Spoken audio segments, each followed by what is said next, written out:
Welcome to today's content-filled episode. Half shelf. Why? Well, that's because my house is weird and it's missing a stud where it shouldn't be. Join me on this lovely adventure.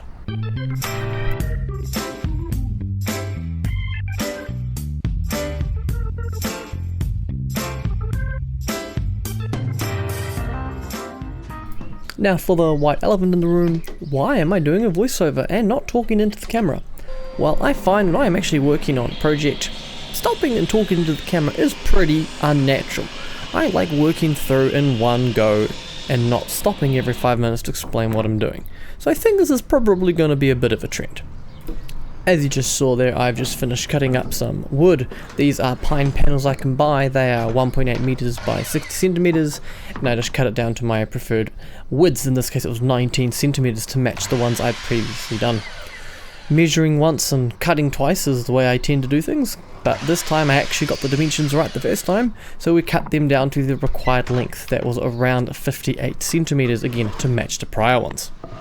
No woodworking project is ever complete without sanding them first. Although frustrating, it is a requirement. It just helps make stain stick nice and smooth, and it also means that it will just look slightly nicer and feel nicer to the touch. The plywood stick you just saw me use was the common distance from the wall to the hole that was holding the support rod, and I used that to mark the holes in the back of my shelves. I then used my little piece of wood with the ball bearings, which are exactly 10mm, to get a nice perpendicular 10mm pilot hole to then use the auger bit to drag that down all the way to 16 centimeters deep. Now the way I like doing my floating shelves is by using threaded rod. I'd use other types of rod, but threaded rod has the benefit of once you put extra weight on the shelf, the thread bites into the wood and reduces the chance of the shelf wanting to slide off on its own. You can still normally pull it off, though sometimes I've found once it's on it's pretty much permanent.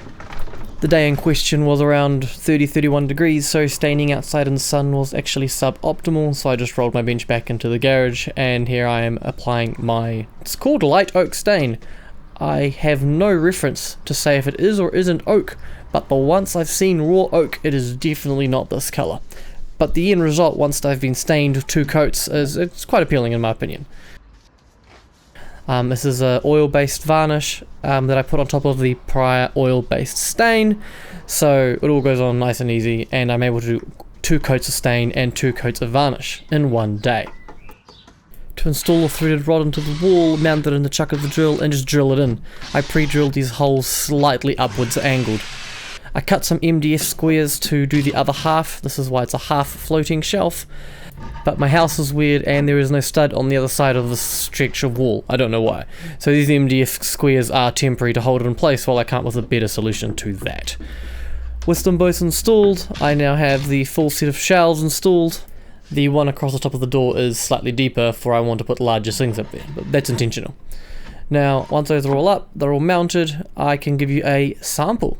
And this is what they look like. If you made it this far, thank you very much for watching. I will see you guys in the next couple of weeks. This video is a week late because I decided not to make a video on the last day of the year. So thank you very much for watching. Please subscribe if you can, and we'll see you all in a couple of weeks.